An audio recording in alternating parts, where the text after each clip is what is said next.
السلام علیکم ورحمۃ اللہ وبرکاتہ۔ خیر مقدم ہے آپ کا فدا نامے میں۔ دوستو، اس خاکدانی گیتی پر بے شمار علماء فقہا پیدا ہوئے ہیں اور بے شمار انسان آئے اور اپنے حیات مستعار کے ایام یہاں سے گزار کر چلے گئے۔ ان میں سے اکثر کی ذات و صفات کے متعلق تاریخی صفحات میں کچھ نہیں ملتا اور انسانی یادداشت کے خانوں میں بھی ان کو جگہ نہیں ملتی، مگر اسی دنیا میں بعض ایسی ہمہ جہت اور ناپائے روزگار شخصیتیں ہیں جن کے انقلابی غیر معمولی صلاحیت اور قابلیت خدمات انسانی حیات پر اتنے گہرے نقوش چھوڑے ہیں کہ ان کا تذکرہ کیے بغیر انسان کے لیے ایک دن بھی گزارا مشکل ہے۔ اپنے اغیار و مخالفین بھی ان کی حیات، فضیلت و عظمت، مقام و مرتبہ، علم و فضل کا اعتراف کرتے ہوئے نظر آتے ہیں۔ انہی شخصیتوں میں 14ویں صدی کے مجدد اعلیٰ حضرت امام احمد رضا خان فاضل بریلوی علیہ رحمت رضوان بھی ایک جید اور مخلص عالم دین رہے ہیں۔ آپ کے اندر محبت رسول، عشق نبی صلی اللہ علیہ وآلہ وسلم کوٹ کوٹ کر بھرا ہوا تھا۔ تمام علوم و فنون میں آپ کو مہارت تامہ حاصل تھی۔ آپ نے جس میدان میں قدم رکھا، فتوحات کے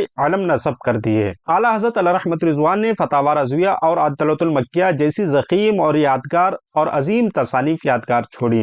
بد عقیدوں کے سینوں میں نوکیلا خنجر پوست کیا، جس کے درد سے آج بھی یہ لوگ تڑپ رہے ہیں اور علاج کے لیے دوا ڈھونڈ رہے ہیں۔ اعلیٰ حضرت علیہ رحمت رضوان کی علمی قابلیت، عظمت، مقام و مرتبے کو اپنے دیوبندی بھی مانتے اور تسلیم کرتے ہیں اور اپنی کتابوں میں تحریر کرتے ہیں۔ چاہے وہ بانی دیوبندی مذہب مولوی قاسم نانوتوی ہو، اس کے حوالے سے اشرف علی تھانوی کا بیان ہے کہ ایک مرتبہ حضرت مولانا قاسم نانوتوی صاحب دہلی تشریف لائے اور ان کے ساتھ مولانا احمد حسن امروہی اور امیر شاہ خان صاحب بھی تھے۔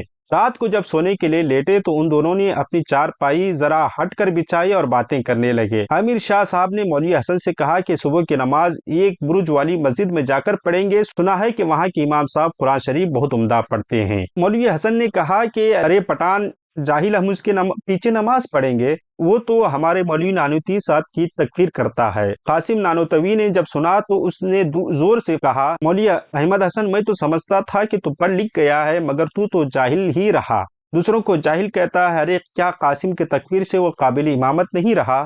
میں تو اس سے اس کی دینداری کا معتقد ہو گیا ہوں۔ اس نے میری ایسی کوئی بات سنی ہوگی جس کی وجہ سے میری تکفیر واجب تھی۔ اب میں خود اس کے پیچھے نماز پڑھوں گا۔ اور صبح کی نماز قاسم نانوتوی نے اعلیٰ حضرت کے پیچھے پڑھی۔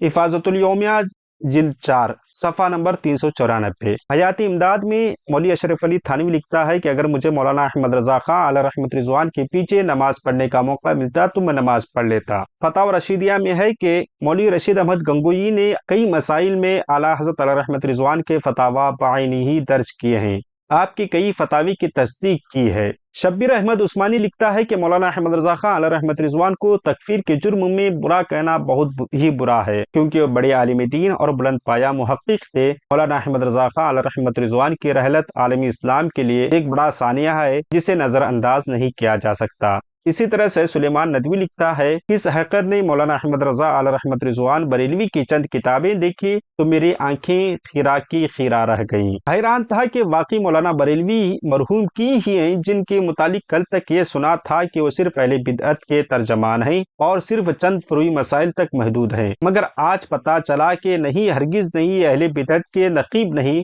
بلکہ یہ تو عالم اسلام کی اسکالر اور شاہکار نظر آتے ہیں۔ جس قدر مولانا مرحوم کی تحریروں میں گہرائی پائی جاتی ہے، اس قدر گہرائی تو میرے استاد مکرم جناب شبلی صاحب اور مولوی اشرف علی تھانوی اور شبیر احمد عثمانی کی کتابوں کے اندر بھی نہیں پائی جاتی، جس قدر مولانا بریلوی کی تحریروں کے اندر ہے۔ ماہنامہ ندوہ اگست 1931 صفحہ نمبر 17۔